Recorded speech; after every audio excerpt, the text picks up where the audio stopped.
이어서 그 명예훼손 고소장에 썼던 내용을 좀 더 설명을 해볼게. 통신사실 확인 자료 필요성에 대한 요청. 본건과 관련하여 저는 다음과 같은 통신사실에 대한 객관적 확인이 사건 실체 규명에 필수적이라고 판단합니다. 제가 부친에 의해 차량에 태워져 이동 중이던 시점은 이후 정신병원에 강제 입원되어 신체의 자유가 중대하게 제한된 전후 맥락에 해당하며 해당 시점에 피고소인이 부친에게 반복적으로 전화 연락을 시도한 사실이 존재합니다. 위 통화는 제 의사에 반하는 이동이 이루어진 시점과 정확히 겹치고 이후 실제로 강제 입원 및 외부와의 연락 차단이 이루어졌다는 점에서 단순한 안부 연락인지 아니면 당시 상황을 인식한 상태에서 이루어진 연락인지 객관적으로 확인할 필요가 있습니다. 이에 저는 다음과 같은 통신사실 확인 자료 제공 요청을 정식으로 요청합니다. 피고소인과 부친 간 통화 일시, 횟수, 발수신 내역, 해당 통화들이 제 정신병원 강제 이동 시점 및 정신병원 입원 시점 전후에 집중되어 있는지 여부. 그러니까 지금 전화를 이때쯤에 자주 했다면 서로 간에 분명히 내가 했잖아. 우리 가족들이 막 서로 엄청 연락을 자주 하고 지내는 사이가 아니라니까? 근데 이때쯤에 연락을 자주 했다면 이 강제 입원에 대해서 오빠가 알고 있었을 가능성이 높고 사설업체 고용에 오빠가 관여했을 가능성이 높다는 거야. 내가 그랬잖아. 우리 아빠 성향이 사설업체를 본인이 막 돈 주고 고용해가지고 나를 납치할 성향이 아니라니까? 근데 우리 오빠가 그거를 하라고 했거나 우리 오빠가 그걸 하라고 시켰거나 했으면 아빠가 해줄 사람인 거야. 그러니까 내가 보기에 이거는 오빠가 관여했다고 생각하는 거지.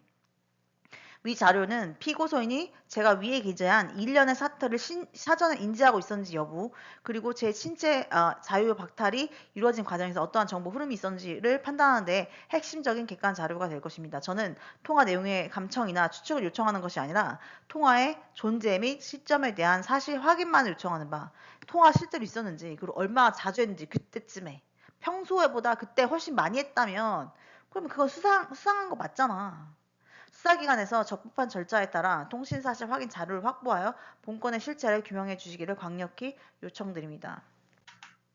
과거 불송치 사유에 대한 구체적 반박. 내가 얘기했잖아. 내가 수원 장안경찰서에 오빠를 먼저 고소했었는데 그게 2주 만에 각하 처리가 됐고 그 각하 내용에서 뭐 내가 스토킹 피해 입었다는 사실이 뭐 망상이나 뭐 이게 뭔가 상상에 기초한다는 식으로 써놨었어. 근데 그 이후에 불송치 사유서에 뭐 우리 오빠가 전현무로부터 연락받았고 업무 방해가 있었다는 식의 아빠가 진술했다는 식으로 거기 써 있었잖아. 그걸 갖다 붙이면서 내가 그런 거야. 봐라, 이거는 스토킹이 지금 실제로 이뤄졌다고 볼 수 있고 이 방송인 전현무랑 우리 오빠가 실제로 연락한 사이라면 스토킹 역시 실제로 일어났을 수 있는 가능성이 있고 그 이후에 내가 받은 뭐 진술 내용 있잖아. 주변 사람한테 받았던 진술 내용이나 이런 거. 진술 내용이라보다 진술 거부 문자지. 거부 문자. 그런 것들이 몇 개 쌓여 있었단 말이야. 그것까지 다 넣은 거야. 그럼 이 봐라. 얘네가 지금 알고 있는데 진술하기 싫어하는 상황을 보면은 실제로 스토킹이 일어났다고밖에 볼 수 없다. 이런 얘기를 한 거지 내가. 본 고소는 과거 불송치 결정에서 제시된 사유들이 사실 오인, 증거 미검토, 피의자 진술 일방 채택, 법리 오해에 기초했다는 점을 지적하고 새롭게 확인, 축적된 객관 자료와 정황을 종합하여 재수사 요청드립니다. 그러니까 예전에 뭐 내가 뭐 무슨 스토킹 당한 게 망상이었다는 식의 주장으로 불송치 결정서에 써 있었잖아. 그게 말이 안 된 소리고 새롭게 확인된 정황들이 있으니까 그거를 니네가 확인해봐라. 가. 스토킹 피해 불분명 자료 없음이라고 이렇게 써 있었어. 그때 불송치 사유서에. 수사관은 불송치 결정서에서 제가 방송인 전현무의 스토킹 피해를 주장하였으나 피해 내용이 불분명하고 관련 자료가 전혀 없다고 판단하였으나 그러나 저는 해당 수사관이 인용한 납치 강문 사건과 기타 관련 별건 사건 고소 당시 수십 차례 발생한 해킹 정황 자료, 비성장적인 접근 기록, 핸드폰, 제3자, 지인 동문회 관계자로부터 스토킹 접근 사실을 인지했다는 통보, 관련자 일부가 진술을 거부하거나 이후 연락을 회피한 정황을 지속적으로 제출했습니다. 이거 그때도 제출하긴 했었나 보네. 제출했는데 수사기관은 위 자료들에 대해서 IP 특정이 어렵다는 사유 혹은 해당 자료들을 스토킹 정황 증거로 판단하기 어렵다는 사유로 일괄 배제하였습니다. 따라서 수사관은 증거가 전혀 없다는 판단이 아니라 증거로 보지 않겠다는 선택에 가깝고 증거 평가권의 일탈, 남용에 해당합니다. 한마디로 얘네가 증거가 있었는데도 제대로 검토를 안 했다는 거야. 그러면서 스토킹 없다는 식으로 망상이다 이런 식으로 써놨다는 거지.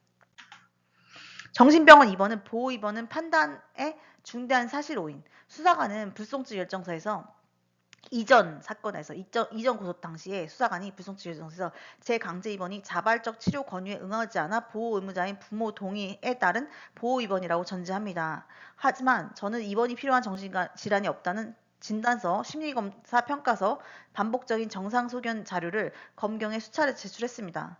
이건 뭐 참고 자료를 또 내가 첨부했고 그럼에도 불구하고 수사기관은 위 객관적인 의료 자료를 판단 근거로 전혀 검토하지 않은 채 오로지 피의자 부친의 진술만 채택하여 정신질환이 있어 입원시켰다는 결론을 유지하였습니다. 이는 수사기관이 의학적 판단을 스스로 대체한 것이며 피해자를 정신질환으로 단정하여 신빙성을 배척한 것으로 적법 절차 및 공정수사 원칙의 정면으로 반합니다. 그리고 우리 오빠 가담 없음. 판단성 신빙 문제. 수사관은 불송치 결정서에서 부친의 진술에 근거하여 피의자의 납치 감금 가담 사실이 전혀 없다고 판단했어요. 우리 오빠 말하는 거야. 우리 오빠가 납치 감금에 가담한 사실이 없다고 아빠의 진술에 근거해서 결정해서 내린 거야. 그러나 저는 정신병원 강제 입원 직전 차량 이동 중에 피해자 우리 오빠가 부친에게 반복적으로 연락한 정황을 직접 인지하였고 부친은 이후 저에게 모든 것을 본인이 안고 가겠다는 취지의 발언을 하였으며 이 해당 발언의 의미를 문자로 재확인하자 명확한 설명 없이 회피하였습니다. 최근 별건 강요 사건에서 부친은 피의자와 스토커 관련성, 연락, 이해관계에 대해서 언급한 진술을 하였다고 그 불송치 결정서에 써 있었잖아. 그걸 얘기하는 거야. 이는 부친 진술이 일관되지 않으며 해당 사건에서 제3자 인식 관여 가능성을 수사 없이 배제하기 어렵다는 정황을 형성합니다.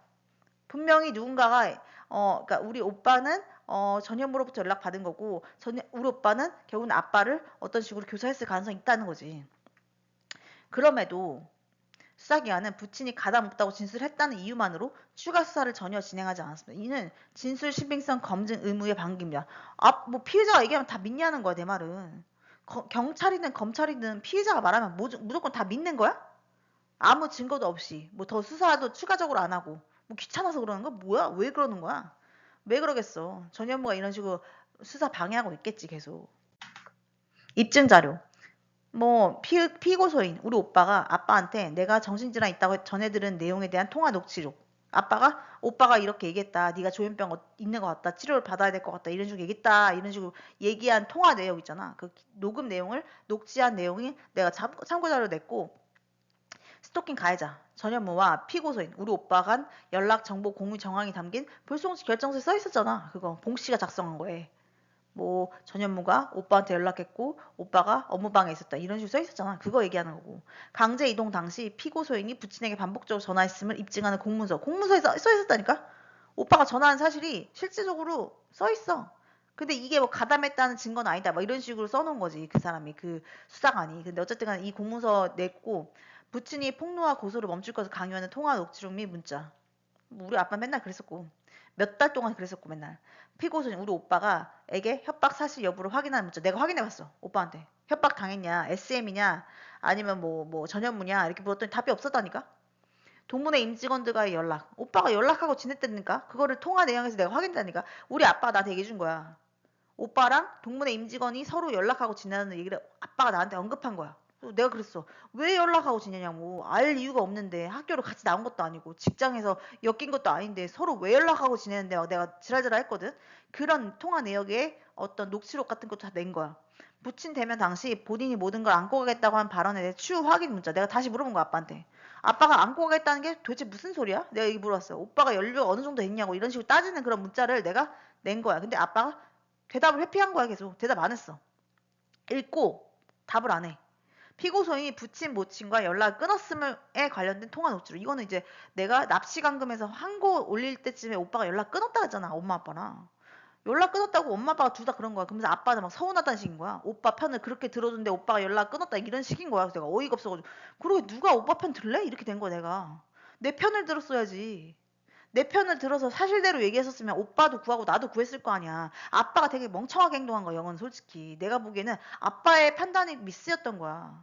아빠는 두 달을 구할 수 있는 방식을 버리고 오빠만 구하는 방식을 택해서 이 모양이 된 거야, 결국에는. 그러니까 아빠한테 그래 내가 진짜 빡쳐 있는 건데 아빠한테 나도 아빠랑 연락 끊은 거야. 그러니까 아빠는 지금 오빠만 구하려다가 오빠도 잃고 나도 잃게 된 상황인 거야, 결국. 이게 지금 엉망진창이 된 거야. 이게 누구 때문에? 전현무 때문인 거라는 거야. 전현무가 오빠 협박해서 이렇게 된 거잖아. 전현무가 오빠 협박하고 전현무가 오빠를 통해서 우리 엄마 아빠한테 내가 정신병 있다는 식으로 계속 몰아갔잖아. 그게 지금 이런 상황을 한 거고 그래서 수사기관에서도 계속 내가 정신병 있다는 식으로 막 망상 있다는 식으로 막 낙인을 막 찍는 거야 일부러. 그거는 그 수사관들이 잘못해서라고 생각하지 않는 거야. 난 수사방해가 계속 있다고 생각하는 거야. 누군가가 거기 개입해가지고 아 얘는 정신병자라고 낙인 찍기 쉬우니까 이런 식으로 해가지고 그냥 종결시켜 버려라 이렇게 흥신소에서 압박 들어왔을 거라는 거야. 뇌물도 줬겠지. 뇌물 주니까 그런 식으로 허위 공문서가 나오지. 납치 강간 고소 불송치 이신청 항고 재정상 단체에서 제출한 증거 목록. 여기에 뭐 내가 정신질환 없다는 진단서 같은 거 엄청 많이 냈잖아. 그거랑 뭐 정신건강의학과에서 진행했던 뭐 심리평가 보고서 이런 거에 내가 입원 치료 필요 없다고 다 나왔다니까. 그거 다 제출한 거야. 전현무 스토킹 관련 진정서. 수사 똑바로 해라. 지금 전현무가 지금 계속 수사 방해하고 있으니까 너네라도 좀 똑바로 해라. 이렇게 강동서에다 낸 거야. 강동 경찰서에 그렇게 낸 거야. 근데 뭐 그래봤자 2주 만에 그거 기각됐다니까. 얘 조사도 안 했어 아예. 이렇게 길게 썼는데 조사를 안 했어. 누가 봐도 조사할 만하지 않아? 오빠의 행동 굉장히 수상하잖아. 조사해봐야 될 거 아니야. 조사를 아예 안 했다니까. 고소인 조사도 안 했어. 나도 조사 안 하고 오빠까지 조사 안 간 거야. 오빠까지 조사 만약에 나 조사하고 나서 오빠로 조사를 하게 되잖아. 오빠는 사실대로 얘기할 수도 있어 어쩌면. 협박당했던 사실, 뭐 전현무가 접근해서 어떤 식으로 오빠한테 압력을 행사한 사실을 경찰에 오빠가 불려가게 될 경우 오빠가 얘기할 수 있단 말이야.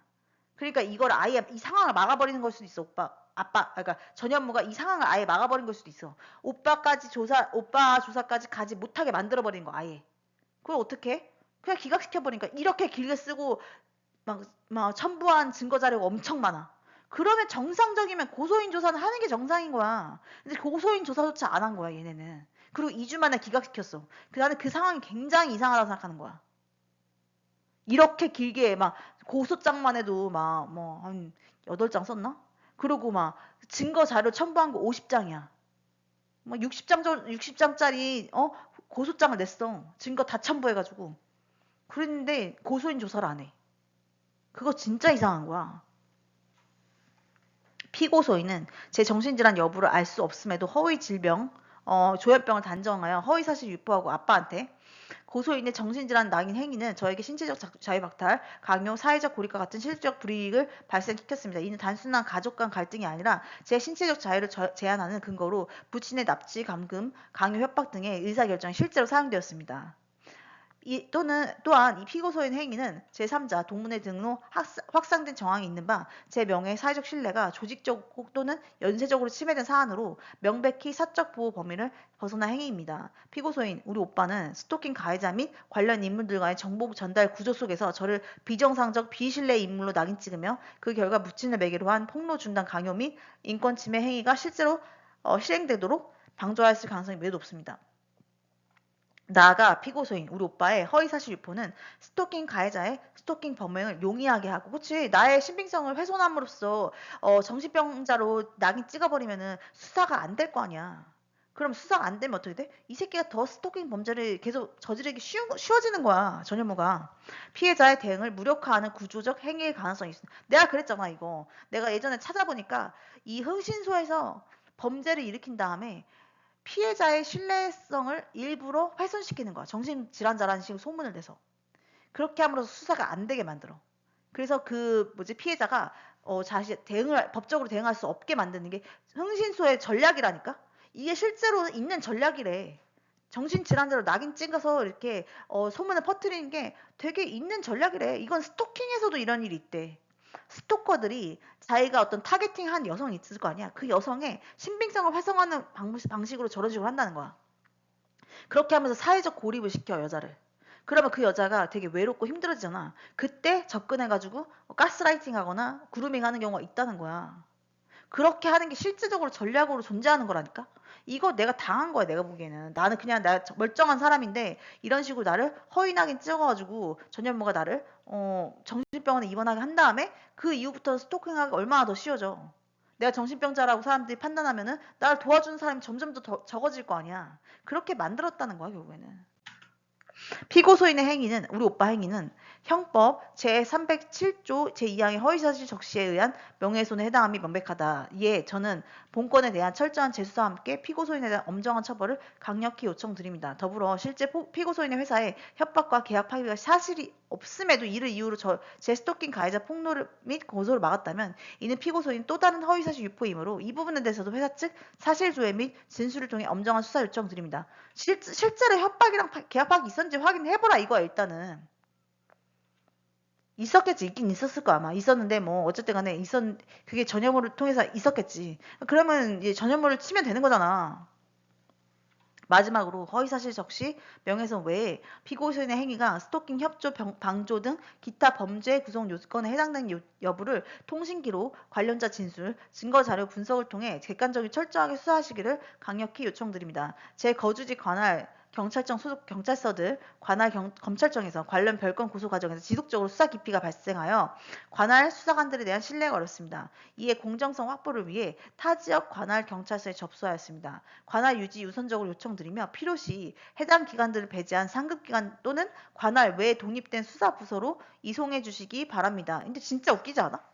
강동경찰서랑 서울 종로경찰서에다가 내가 접수한 사건은 둘 다 이송이 안 되고 그냥 거기서 수사한 다음에 불송치를 때렸어. 근데 서대문 경찰서는 내가 봤을 때 그랬잖아. 수사를 똑바로 할 것 같다고 했잖아. 거기 수사관들이 되게 투명해 보였어. 내가 보기에. 근데 거기는 3개월 동안 이송에 대해서 결론이 안 났어. 서울경찰청에서. 이송할지 말지 그거를 결론을 안 내줬어. 그러다가 나중에 결국에는 이송하라 그랬다니까? 왜 세 건 다 그 서울에 냈던 3건 다 서울경찰청 소속이야. 그 경찰서들이 다 서울경찰청에 소속돼 있단 말이야. 근데 왜 강동경찰서랑 종로경찰서에 낸 고소건은 지네가 직접 수사하고 그 규칙을 위반해가지고 그리고 서대문 건은 이송하라고 하냐는 거야, 내 말은. 왜 이런 식으로 이상한 논리를 펼치면서 이상한 정책에 따라서 어떤 건 이송되고 어떤 건 이송 안 되고 왜 이런 식으로 하냐는 거야. 그리고 이송이 안 되고 얘네가 직접 수사한 것들 다 불송치 됐다니까? 그러니까 불송치가 될 만한 경찰서에서는 그냥 자기네가 해버린 거고 송치시킬 만한 가능성이 높은 그 서대문에서는 자기네가 안 하고서는 밑으로 내려보낸 거잖아. 밑으로 내려보내게 서울경찰청에서 지시가 내려왔다니까? 이것도 전현무가 이 손에 썼다고 볼 수 있는 거지. 서울경찰청 누군가를 뭔가 이렇게 압박해가지고는 이송하게 만들어라 서대문 거는. 그리고 여기 2개는 그냥 얘네들이 하게 하고서 불송치 시키게 만들 수 있는 거지. 나는 여기에 수사 과정에서 엄청난 비위가 있었다고 생각해. 전현무는 지금 내가 했잖아. 200억 위약금을 물고 빈털터리가 된 다음에 깜빵에 갈 신세인 거야. 그럼 200억을 깜빵에 안 가는 걸 막으려고라도 200억을 딴 데다 쓰는 거야. 200억까지 안 쓰겠지. 한 1억씩, 2억씩 이런 식으로 막 경찰에 찔러주고 다니겠지. 그럼으로써 수사가 안 되게 만드는 거야. 그럼 자기는 깜빵에도 안 가고 위약금도 세이브할 수 있을 거 아니야. 그런 식으로 수사 방해 난 했다고 생각하는 거야.